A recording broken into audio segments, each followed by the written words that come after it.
their given name until they were held captive by Babylon at that time. Verse 8, but Daniel proposed in his heart that he would not defile himself with the portion of the king's meat, nor with the wine which he drank. Therefore he requested of the prince of the eunuchs that he might not defile himself. Again, old horse-face, Ashpenaz. Daniel goes to him and asks to be let out of the king's diet, basically, to be able to abstain from it, rather than partake of it. And again, in a sense, this was probably mostly physical, but also spiritual. And if you have a companion Bible, which can be purchased, you can find one online, I'm sure. It can also be purchased through the Shepherd's Chapel Ministry. But if you have a companion Bible, you will find an explanation from E.W. Bullinger that the reason that Daniel wanted to have nothing to do with Nebuchadnezzar's diet was more than likely that the food, the meat, was not properly bled, so it would putrefy rather quickly, and it was also probably sacrificed or given as an honor to idols and to pagan gods, and so Daniel wanted nothing to do with that. And neither should you want anything to do with, again, the spiritual food, the junk food, the unhealthy food that Satan and Antichrist and all those that are of his children and his fallen angels will be serving out at that time when we're in the tribulation. But anyway, he goes to the prince of the eunuchs and asks to not partake of the diet. Verse 9, now God had brought Daniel into favor and tender love with the prince of the eunuchs. It is just a rather natural thing that although in this world you will have people that if you are a Christian, they will try to destroy you. If not literally, they will certainly try to destroy your reputation and your character if they can.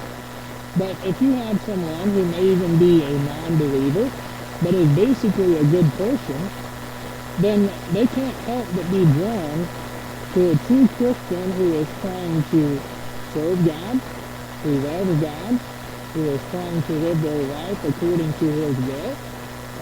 They will be drawn to that, and they will love that person. And which is a great opportunity, of course, to plant a seed as well that hopefully will take root and grow. And keep in mind, too, that, again, thinking future and prophetic, that not all those who are deceived, even though you really need to trust in no one but God at that time, and perhaps secondarily some of his election who know Antichrist for what he is. But those who are deceived at that time, well, many of them still basically good, well-meaning, well-intentioned people, but the point in this is that God will always take care of his own things. Even when it seems like everyone is coming against you and you're in the most dire of circumstances, God will take care of you. He'll protect you, and he'll find a way for you to, if you can't find a way yourself to get out of the situation, he'll make one for you.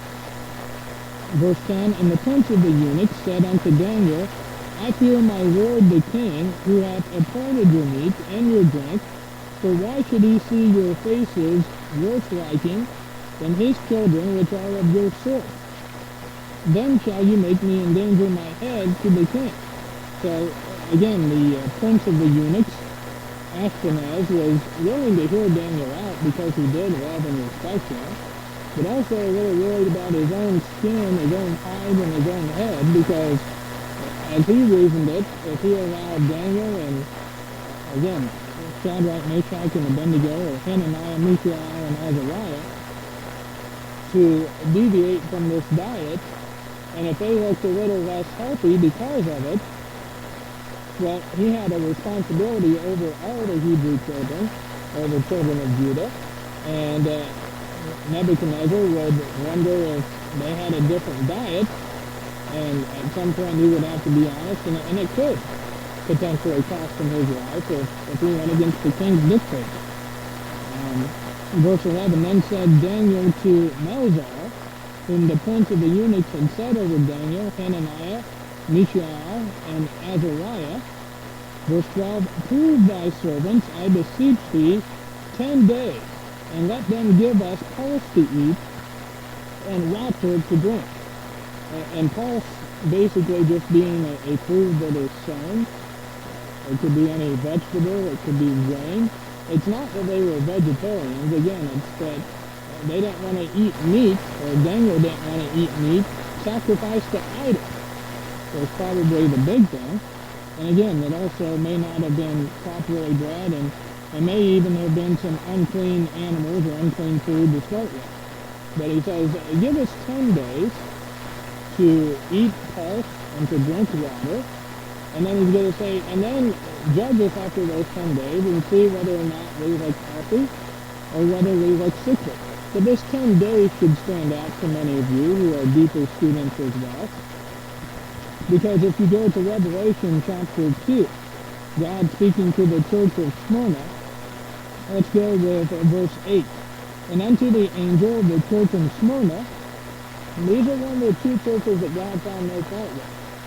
And unto the angel of the church in Smyrna write, these things saith the first and the last, which was dead and is alive, that being Christ, of course. I know thy works, verse 9, and tribulation, and poverty, worldly poverty, but spiritually, parentheses, that thou art rich.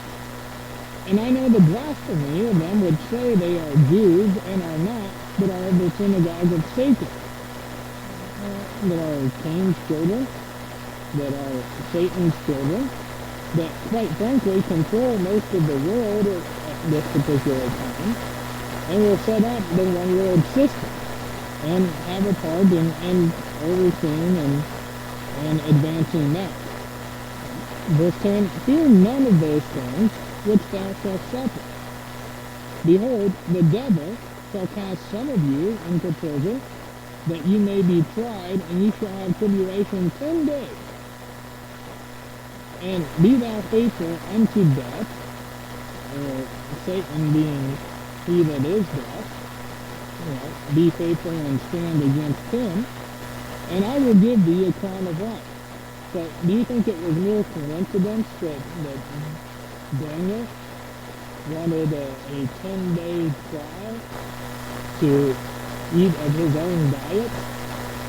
No, it wasn't coincidence, and again, that should draw your attention to what many will go through at that particular time during the tribulation. That know better, and again, that know that Satan is a fake. Verse 13, then let our countenances be looked upon after these 10 days before thee, and the countenances and the countenance of the children that eat of the portion of the king's meat, and as thou seest, deal with thy servants. In other words, look at our faces, look at our bodies, look at our condition, and if we indeed are more sickly and have kind of a downward, downcast countenance even, then we'll go back on the king's diet. But if we have, if we look healthy, if we look vigorous, if we look happy, then we will have proven ourselves, and I will have proven myself, that we don't need to eat, again, this spiritually unfit food. And again, I remind you, obviously, you don't want to eat that spiritually unfit food served out by Antichrist at that particular time. Verse 14. So he consented to them in this manner and proved them 10 days, and they agreed. Verse 15, and at the end of 10 days their countenance appeared fairer and fatter in flesh than all the children which did eat the portion of the king's meat. They came out better than the rest. Why? Why would those who, some of those who are tried and have tribulation for 10 days, during the time of the tribulation, of Satan's tribulation, why would they come out better than the rest of the world even? Because they trust in God.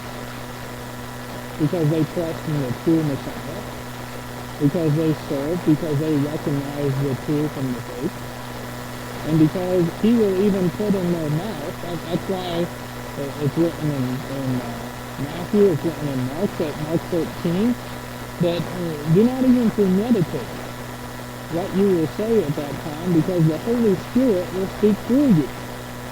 And so it will be that anyone in that situation will be fairer and finer than the rest of the world, and approved of by their Heavenly Father. Just as Daniel and Hananiah, Mishael, and Azariah were as well.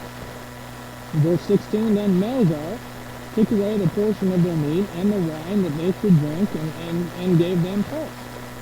Again, Daniel approved this point.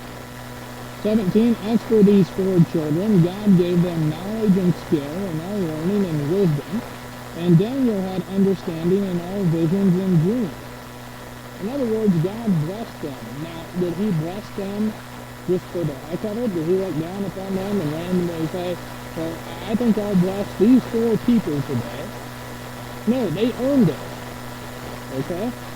They earned it by sticking to his word, to his ways, to his instructions, and by following him, by trusting in him. And so it is that anyone who trusts in him during that time, or even during this time right now, will be taken care of and will be blessed. Even doesn't mean you'll never have problems in life, but it does mean you can handle it. Verse 18, now at the end of the days that the king had said he should bring them in, then the prince of the eunuchs brought them in before Nebuchadnezzar. Now, Nebuchadnezzar here is going to check them out, a type even of being delivered up. Not exactly, but nevertheless.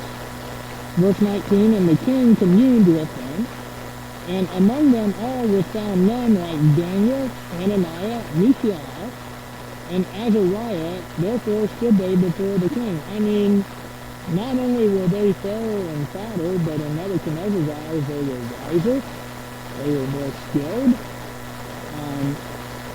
had better understanding. Verse 20, and in all matters of wisdom and understanding that the king inquired of them, he found them 10 times better than all the magicians and astrologers that were in all his realm. Now, as I'll find in the next chapter, that really won't be that hard to be better than those times. But nevertheless, because of their own wisdom and hard work, no, because of God's blessing. Which isn't to say that they didn't put work into achieving those, they did, but because of God's blessing upon them. 21, and Daniel continued even unto the first year of King Cyrus, which basically was the end time of the captivity. Got about a minute and a half to go here. We'll get a few verses here in chapter 2. This deals with Nebuchadnezzar's dream that would trouble him, that would be a type for the one-word system in the end time. Chapter 2, verse 1. And in the second year of the reign of Nebuchadnezzar, Nebuchadnezzar dreamed dreams wherewith his spirit was troubled, and his sleep brake from him.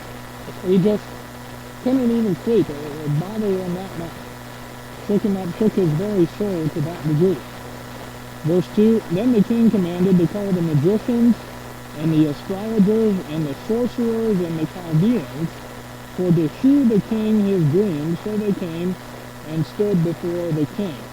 And we'll stop right there. I'll stop right there. We're going to find out that these sorcerers, these astrologers, these magicians, and these Chaldeans basically are all full of it and wouldn't be able to discern a single thing. Even if they were to try to discern his dream, it would no doubt be a lie.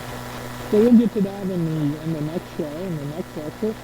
This has been my first show here on Spreaker, and hopefully the sound quality was at least somewhat good. I noticed when I did some tests there was a lot of static. I'll try to fix that if at all possible.